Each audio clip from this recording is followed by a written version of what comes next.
करी पत्ते के सूखी हुई टहनी को दोबारा से हरा भरा करना है तो आपको यही खाद डालना होगा जो अभी मैं आपको बता रही हूँ। इस खाद को डालने से या इन प्रो टिप्स को फॉलो करने से कड़ी पत्ते का पौधा बिल्कुल जो सूख गया है, मुरझा गया है, वो दोबारा हरा भरा हो जाएगा। और ये जो खाद है ये फ्री में आपके घर में ही उपलब्ध है।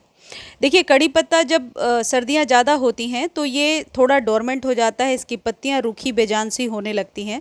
तो अभी अक्टूबर से लेकर के यदि फ़ैब तक आप इसी जो खाद मैं दे रही हूँ या बता रही हूँ, इसी को यदि आप फॉलो करते रहेंगे तो निश्चित तौर पर कड़ी पत्ते को आप मरने से, सूखने से बचा सकते हैं। कड़ी पत्ते के पौधे को वैसे अभी आप प्रॉपर सनलाइट में रखेंगे। दूसरी चीज़ ये है, जब भी आप हार्वेस्ट कर रहे हैं तो ये जो तरीका है, जैसे ऐसे कभी भी इसको इस तरीके से नोच करके स्टेम से कड़ी पत्ते को ना लें। एक तो ऐसे में पौधा क्योंकि गमले में लगा हुआ है तो उसकी रूट्स भी हिल जाती हैं, एरिएशन चला जाता है, जिस वजह से कि पौधा कई बार सूख जाता है। लेकिन दूसरा नुकसान ये है कि ये जो स्टेम पतली सी आपको दिख रही है, ये इसी में रहते रहते और सूखने लगती है, जो फंगस को क्रिएट करती है। कड़ी पत्ता हमेशा वर्टिकली ऊपर की तरफ बढ़ता है, सभी पौधे बढ़ते हैं, लेकिन कड़ी पत्ते में एक खास बात है कि आप नीचे से स्टेम को यदि लेते जाएंगे, ये पौधा और भी ज़्यादा अपनी ग्रोथ को दिखाता जाएगा। तो जब कभी भी आपको हार्वेस्ट करना है, स्टेम को कट कीजिए, वो भी नीचे से, पुराने पत्तों को। दूसरी जो इम्पॉर्टेंट चीज़ है जो कड़ी पत्ते में अभी आपको ध्यान देना होगा, वो ये है कि आप कभी भी ओवर वाटर नहीं करेंगे। सर्दियों में कड़ी पत्ते के पौधे पर ज़्यादा से ज़्यादा यदि पानी आप देते हैं या डेली वाटरिंग करते हैं तो ऐसे में पौधा कई बार बहुत जल्दी सूख जाता है। तो पानी कभी भी बहुत ज़्यादा नहीं देना है। वीक में 2 बार पानी दीजिए जब सर्दियाँ बहुत ज़्यादा होंगी। और इस तरीके से पत्तों पे आप वॉश भी करते जाएंगे। इससे क्या होगा, पत्ते क्लीन रहते हैं और कई बार बहुत ज़्यादा लश ग्रीन भी निकल करके आते हैं सर्दियों में। नॉर्मल वाटर से ही कर सकते हैं, वीक में 1 या 2 बार। अगली जो इम्पॉर्टेंट चीज़ है वो ये है कि कड़ी पत्ते को अब आप रीपॉट नहीं करेंगे, फरवरी तक रुकना पड़ेगा आपको, क्योंकि सर्दियों में कभी भी पौधे को रीपॉट करने से कई बार मैंने देखा है पौधे रिवाइव नहीं कर पाते हैं, दोबारा से हरे भरे नहीं होते हैं। तो कड़ी पत्ते को आप सर्दियों में बिल्कुल भी रीपॉट ना करें। अभी तक यदि आपने नहीं किया है तो फ़ैब तक आपको रुक जाना चाहिए।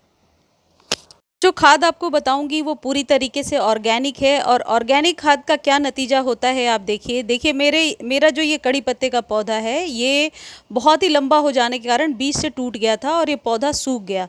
मैंने इसको रिपोर्ट नहीं किया और ऐसे ही छोड़ दिया, और नीचे जो रूट्स थी उससे नई आप देखिए ब्रांच अपने आप ही निकल आई है। तो जब हम ऑर्गेनिक चीज़ें ज़्यादा देते हैं तो मिट्टी की हमेशा उपजाऊ क्षमता ज़्यादा रहती है। और ये बात मैं बार बार कहती हूँ, खासकर उन लोगों के लिए जानना ज़रूरी है जो लिखते रहते हैं कि सब कुछ करके देख लिया, कुछ नहीं हुआ। तो हो सकता है सिचुएशन अलग हो, प्लांट अलग हो, लेकिन 80% मैंने देखा है कि फ़ायदा होता ही है ऑर्गेनिक फर्टिलाइज़र का, या जो केयर मैं बताती हूँ उस तरीके से। जब मेरे पौधों को फ़ायदा पहुँच रहा है तो आप लोगों के प्लांट्स को भी जाहिर है कि अच्छी केयर मिल जाती होगी। देखिए, यहाँ से ये नीचे से निकल आया है। अभी भी मैं सूखी हुई ब्रांच को नहीं हटाऊंगी। अब ये अभी बहुत टेंडर है, थोड़ा सा हो जाए स्ट्रॉन्ग तो फिर मैं साइड वाले को कट करके हटा दूंगी। ये दिखाने का मकसद ये है कि ऑर्गेनिक चीज़ें यूज़ करें।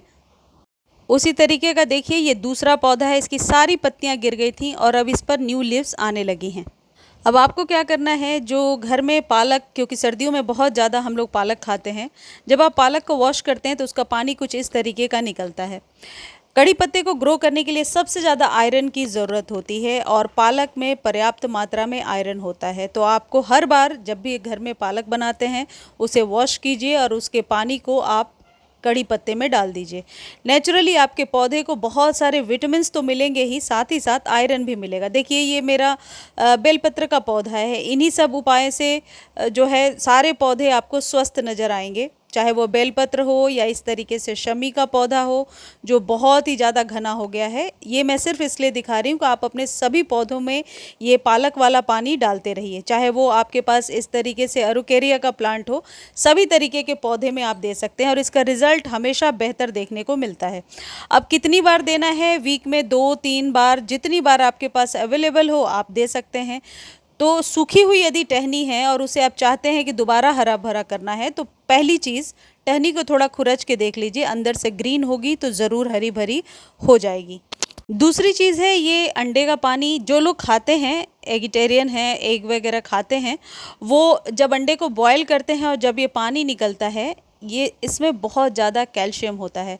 आप इसके पानी को ठंडा करके और अपने कड़ी पत्ते के पौधे में इस्तेमाल कर सकते हैं। ज़ाहिर है गर्म इस्तेमाल नहीं करना है। और अगली जो ये चीज़ है जो आपके कड़ी पत्ते के पौधे को बहुत ज़्यादा झाड़ी सा फैलाएगा या सूखी टहनी को फिर से हरा भरा करेगा, ये है चावल का पानी।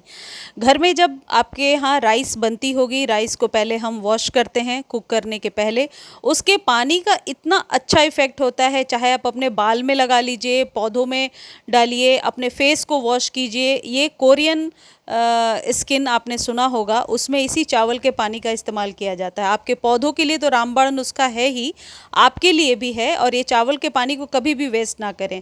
आप हमेशा जब भी आपके पास अवेलेबल है, आप कड़ी पत्ते में डाल सकते हैं। इसके पानी को स्टोर करके आप बालों को वॉश कर सकते हैं, आप फेस को वॉश कर सकते हैं। इससे हेयर फॉल की प्रॉब्लम भी सॉल्व होती है और फेस बहुत ज़्यादा शाइनी होता है, बहुत ज़्यादा रीजुनवेट हो जाता है।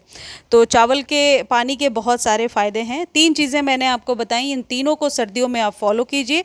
पालक के पानी को, अंडे का यदि आप खाते हैं अंडा तो, वरना सबके लिए कंपलसरी नहीं है, लेकिन राइस वाटर भी आप यूज़ कर सकते हैं। अब आप यदि सोच रहे हैं इसको स्टोर करके यूज़ करने का, तो स्टोर करके भी यूज़ कर सकते हैं। लेकिन एक ही टिप याद रखिएगा, जब आप इसे स्टोर करते हैं और जितने दिनों के बाद यूज़ करेंगे, हाफ़ पानी और हाफ ये वाला चावल का पानी या पालक का जो पानी है इसको यूज़ करेंगे। डायरेक्टली कभी भी सॉइल में नहीं डालेंगे, अदरवाइज़ पौधा जल सकता है। मुझे उम्मीद है वीडियो आपको अच्छी लगी होगी। धन्यवाद।